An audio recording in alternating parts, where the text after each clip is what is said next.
Chapitre 2. Premier pas dans l'ombre. L'école n'a jamais été un refuge pour W. Trop turbulent pour certains, trop effacé pour d'autres. Dès le CP, les bulletins se ressemblent tous. Manque de concentration, comportement à surveiller, difficulté à s'intégrer. Il comprend vite que l'école n'est pas faite pour lui. Ou peut-être que c'est lui qui n'est pas fait pour elle. En sixième, c'est la fin. Une bagarre de pro. Un surveillant bousculé. Une chaise lancée. Un élève blessé. L'administration prononce l'exclusion définitive.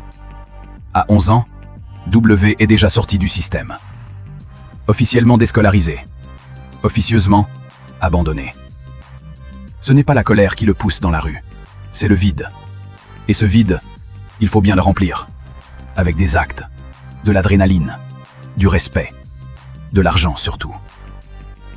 Ses premiers larcins sont minimes. Une sacoche volée, des écouteurs arrachés dans le pram, des vols à l'étalage. Rien de spectaculaire. Mais à la Courneuve, tout se sait vite. Et les plus anciens observent. Un jour, l'un d'eux l'interpelle. Un regard noir, une voix rauque, une prestance qui en impose. Lui, W l'observe depuis longtemps. Il l'appelle Zino, comme tous les jeunes. Le genre d'homme respecté, qui marche la tête haute, même devant les keufs. Le genre de type que W rêve de devenir. Zino ne parle pas beaucoup. Il pose une question simple. Tu veux faire un billet? W ne réfléchit pas. Il hoche la tête. Ce soir-là, il devient guetteur. Posté en haut de la tour, téléphone en main, yeux sur les alentours. Prévenir à la moindre présence suspecte. Il apprend les codes, il apprend à se taire encore plus qu'avant.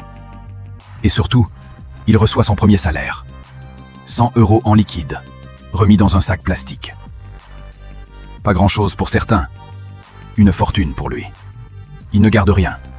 Il change les billets, les glisse dans une enveloppe et les envoie au pays, à son grand frère, resté là-bas avec une tante.